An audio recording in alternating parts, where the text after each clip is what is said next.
Hi everyone, exam medicine channel में आप सभी का स्वागत है। हम बात करने वाले इलाहाबाद विश्वविद्यालय नॉन टीचिंग पोस्ट की। आप सबको पता है कि ग्रुप बी और ग्रुप सी के सिलेबस में जनरल एडमिनिस्ट्रेशन टॉपिक को रखा गया है। आप सभी लोगों ने देखा होगा कि रिलेवेंट सब्जेक्ट में ही इस टॉपिक को मेंशन किया गया है। तो आप लोगों की लगातार डिमांड थी कि जनरल एडमिनिस्ट्रेशन से रिलेटेड आपको चीज़ें दी जाएं और आपको ये बात पता चले कि जनरल एडमिनिस्ट्रेशन में हमें क्या क्या पढ़ना होता है, किस तरीके के क्वेश्चन वहाँ से बन सकते हैं। तो इसी विषय पर हम बात करेंगे। आप देख रहे होंगे स्क्रीन पे मैंने लिखा यूनिवर्सिटी रूल्स एंड एक्ट। तो क्या यूनिवर्सिटी रूल और एक्ट से भी प्रश्न आएंगे, इस पर भी चर्चा करेंगे। हम इस वीडियो को शुरू करें जनरल एडमिनिस्ट्रेशन और यूनिवर्सिटी एक्ट को। उससे पहले आपको सिलेबस की तरफ ध्यान देना चाहिए और जो इम्पोर्टेंट चीज़ें हैं उसको देखिए। 2-3 मिनट लगेगा आपका, उसको समझ लेंगे तो आपको चीज़ें और अच्छे से समझ में आने लगेंगी। आइए देखते हैं सिलेबस में आखिर मेंशन क्या किया गया है। आप स्क्रीन पे सिलेबस देखते चलेंगे। अगर आप एमटीएस लाइब्रेटरी अटेंडेंट और लाइब्रेरी अटेंडेंट के अभ्यर्थी हैं तो आपके में जो है रिलेवेंट सब्जेक्ट यहाँ पर मेंशन है, जिसमें से एमटीएस पद के लिए जनरल एडमिनिस्ट्रेशन रखा गया है। लेकिन आपने यहाँ देखा होगा 30 क्वेश्चन आएंगे आपके, और यहाँ पर कोई सब टॉपिक नहीं दिया गया है। मतलब जनरल एडमिनिस्ट्रेशन इन्होंने लिखा है, इसमें कोई चीज़ नहीं लिखी कि इसके अंदर कौन कौन से टॉपिक आएगी, और ये आपको कहीं पर मिल भी नहीं रहा है, तो इसलिए आप लोग परेशान हैं।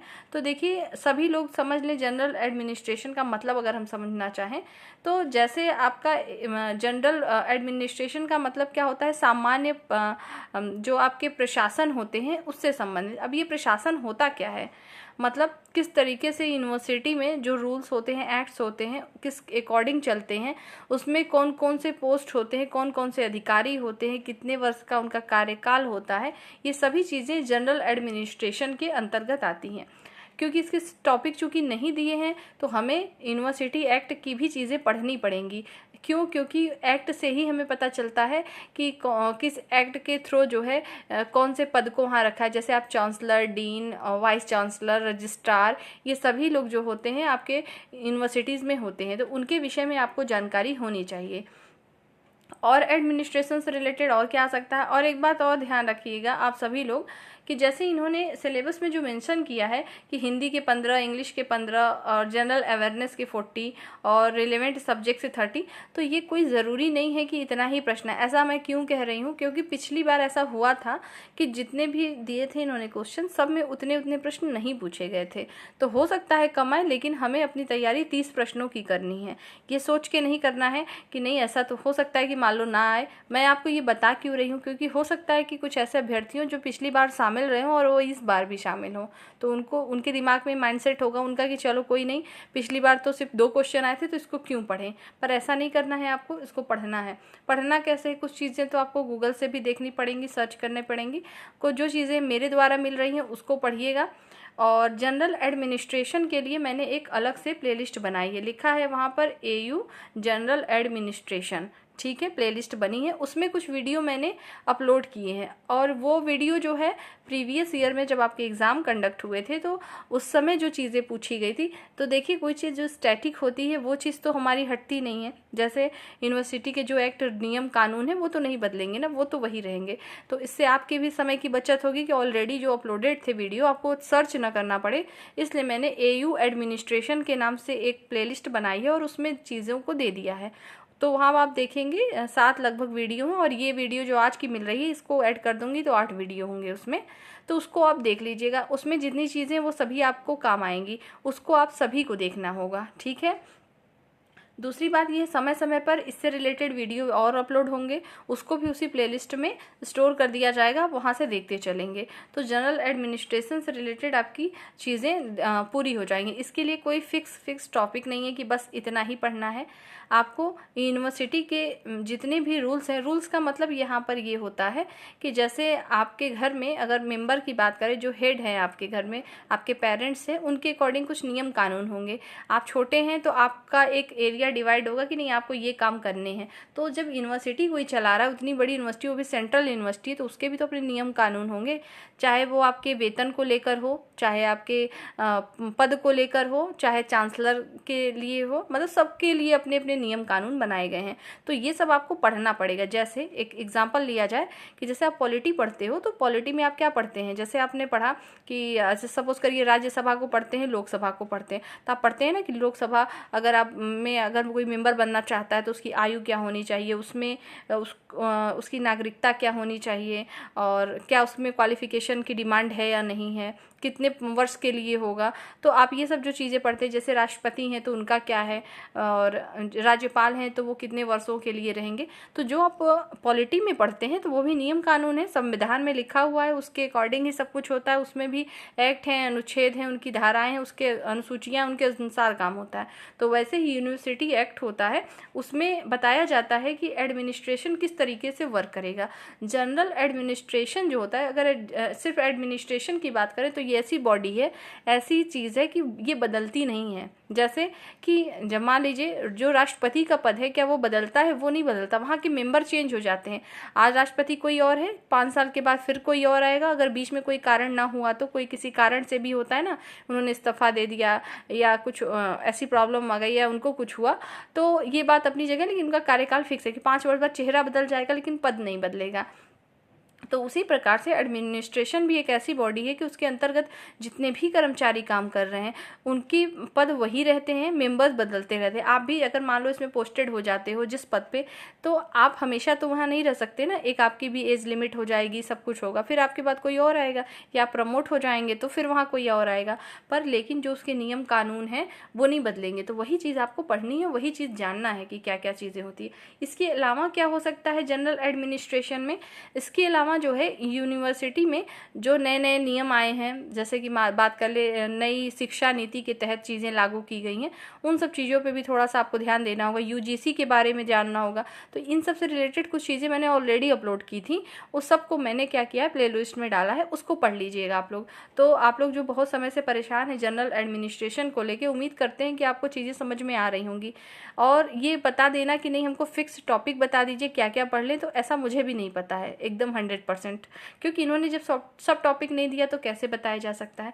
तो इसकी समस्या ऐसे ही दूर होगी जैसा मैं बता रही हूँ। बाकी आप स्वतंत्र हैं, आप अपनी स्वेच्छा से कुछ भी पढ़ सकते हैं, लेकिन जो मुझे लगा मैंने आपको बता दिया।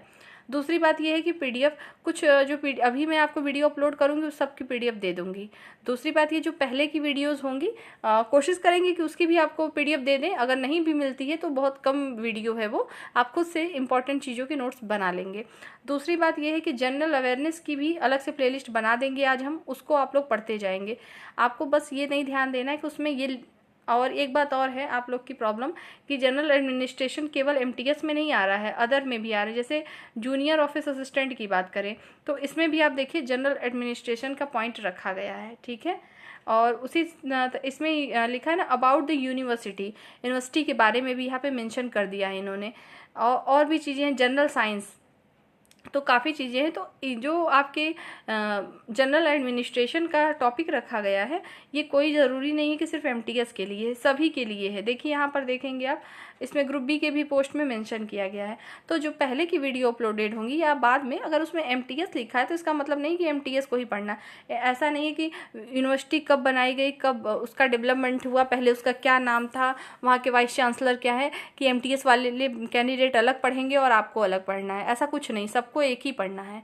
तो आप सब लोग एक ही पढ़िए। अगर आप ऐसा सोचेंगे कि आपको अलग से वीडियो दी जाएगी ग्रुप बी के लिए, अलग की जनरल एडमिनिस्ट्रेशन, ये तो ये संभव नहीं हो पाएगा, क्योंकि चीज़ें वही हैं। आप हिस्ट्री पढ़ते हैं तो हिस्ट्री तो सभी ना पढ़ेंगे वैसे ही। अब एमटीएस के लिए कम आ सकता है, मतलब लेवल थोड़ा सा डाउन हो सकता है, और ग्रुप बी के लिए थोड़ा सा हाई हो सकता है, चीज़ें तो वही रहने वाली हैं।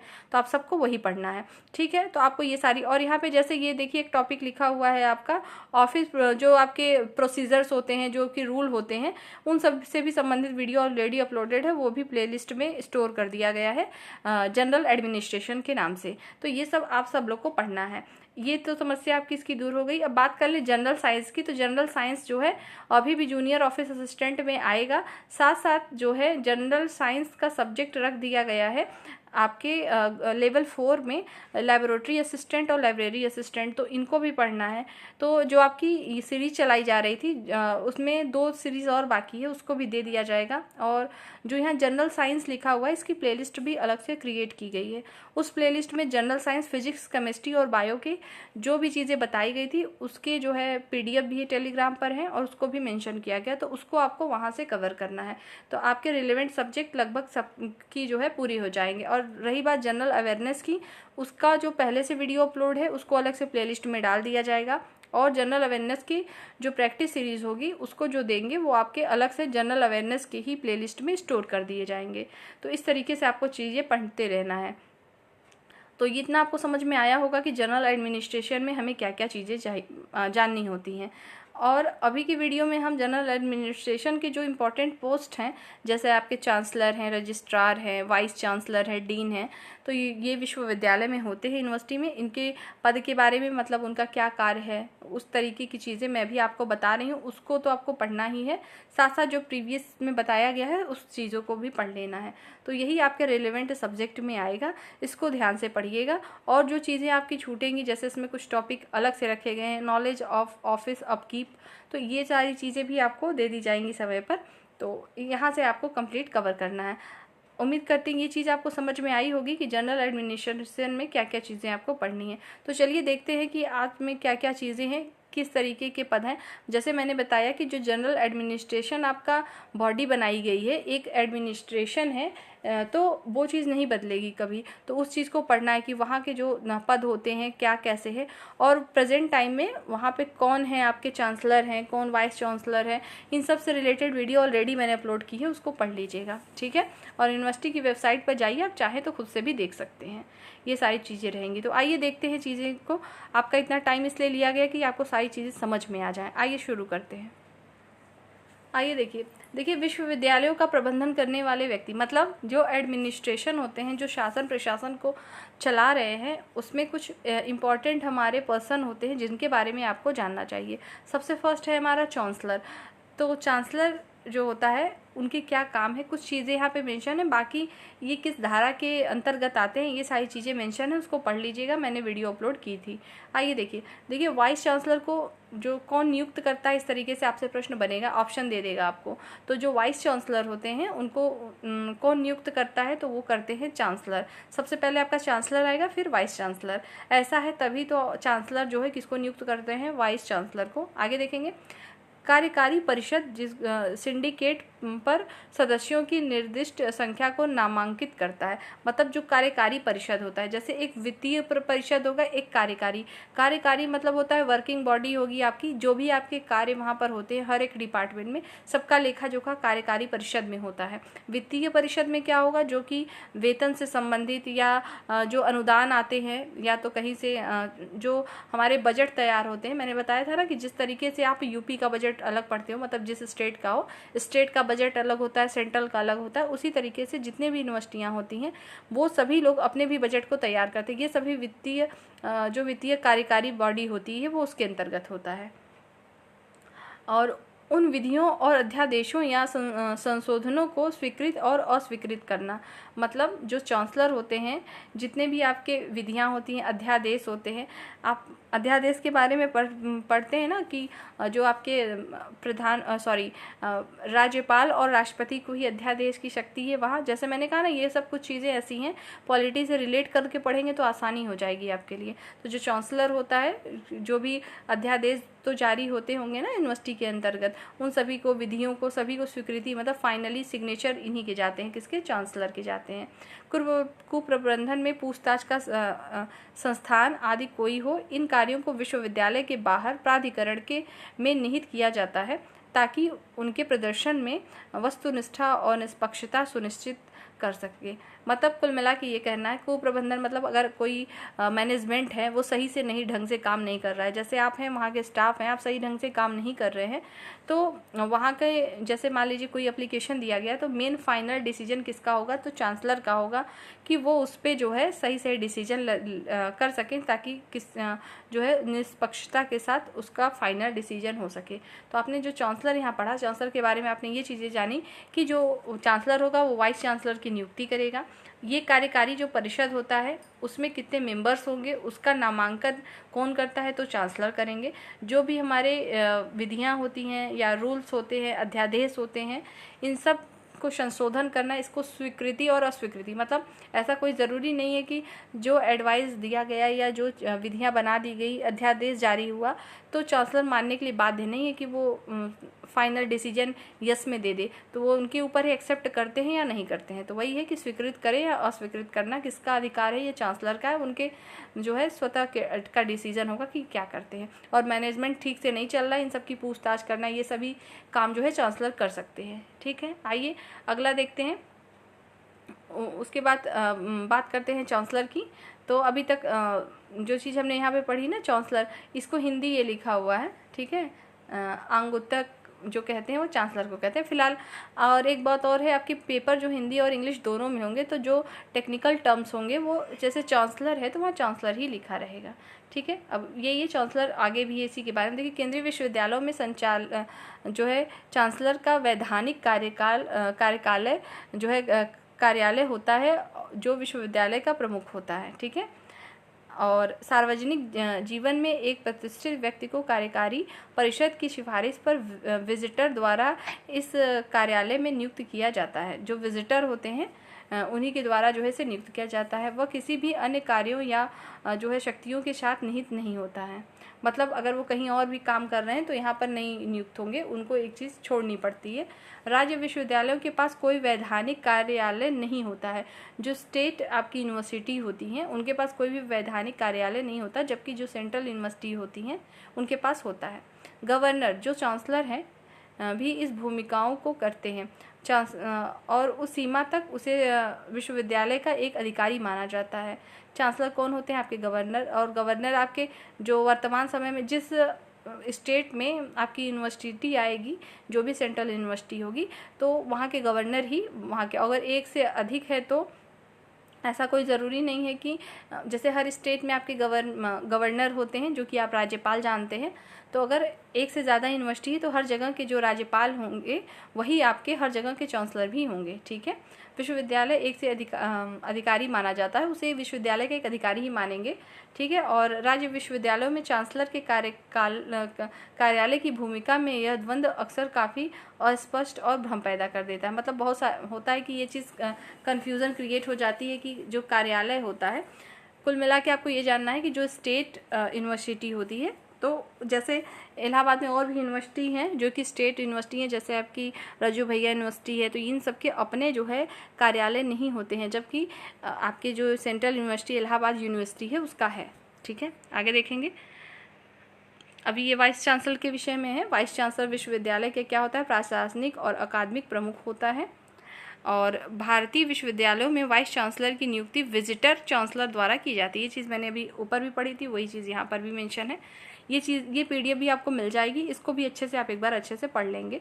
वाइस चांसलर जो होता है कार्यकारी परिषद और शैक्षणिक परिषद के साथ साथ वित्तीय समिति और अन्य संविधिक निकाय जैसे योजना बोर्ड और चयन समिति के अध्यक्ष पदेन होते हैं। देखेंगे जैसे यहाँ पे योजना बोर्ड और चयन समिति, जैसे चयन समिति का मतलब होता है कि अलग से इनकी कमेटी होती है, बहुत सारी नियुक्तियाँ डायरेक्ट की जाती हैं, और जैसे इंटरव्यू के थ्रू हुआ उसकी कमेटी बनानी है, तो उसमें जो है अधिकारी के रूप में, मतलब अध्यक्ष के रूप में भी ये कार्य करते हैं। कौन? Vice chancellor.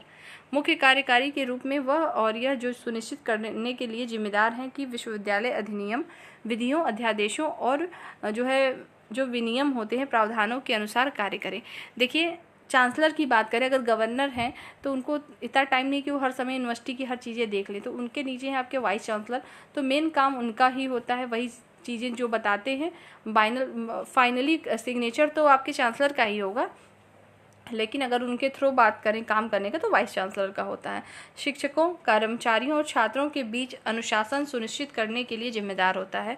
कौन? Vice chancellor. जैसे आप वहाँ के कर्मचारी हो जाते हैं, स्टाफ हो जाते हैं, तो वहाँ जैसे आपको कोई प्रॉब्लम है, और जैसे कई स्टाफ है वहाँ पर और कई डिपार्टमेंट अलग अलग हैं, तो कोई मतभेद है या कोई बात है, टीचर्स हैं उनके बीच कोई बात है, या छात्रों के बीच जो अनुशासन होगा, रूल्स होंगे, उसके लिए अगर कोई भी प्रॉब्लम आती है तो उसके जिम्मेदार कौन होते हैं? आपके वाइस चांसलर होते हैं। एक बात और जान लीजिए कि जो आपका ये पेपर बनेगा थ्योरेटिकल फॉर्म में बनेगा। आपको ऑप्शन इस तरीके से सेट किया जाएगा कि आप आपको अपना भी प्रेजेंस ऑफ माइंड करना पड़ेगा कि किस तरीके से काम है वहाँ पर। क्योंकि जैसे मान लीजिए आप वहाँ के कर्मचारी हो रहे हो, तो जिस पोस्ट के लिए आपने अप्लाई किया और उसमें एडमिनिस्ट्रेशन से रिलेटेड प्रश्न पूछा जाएगा, तो आपको इसी तरीके से पूछा जाएगा कि मान लीजिए आपको कोई काम दिया गया और उसमें कोई विवाद होता है, तो आप किसके पास जाएंगे सबसे पहले। तो उस तरीके से ऑप्शन रखा रहेगा। तो इसके लिए ज़रूरी है कि आप अच्छे से डीपली इसको पढ़ लीजिए कि जो वहाँ के पद होते हैं, किसके बाद कौन आता है, सिक्वेंसली कौन सबसे बड़ा है, छोटा है, इस सब को वीडियो में ऑलरेडी दिया गया है, उसको पढ़ लीजिएगा।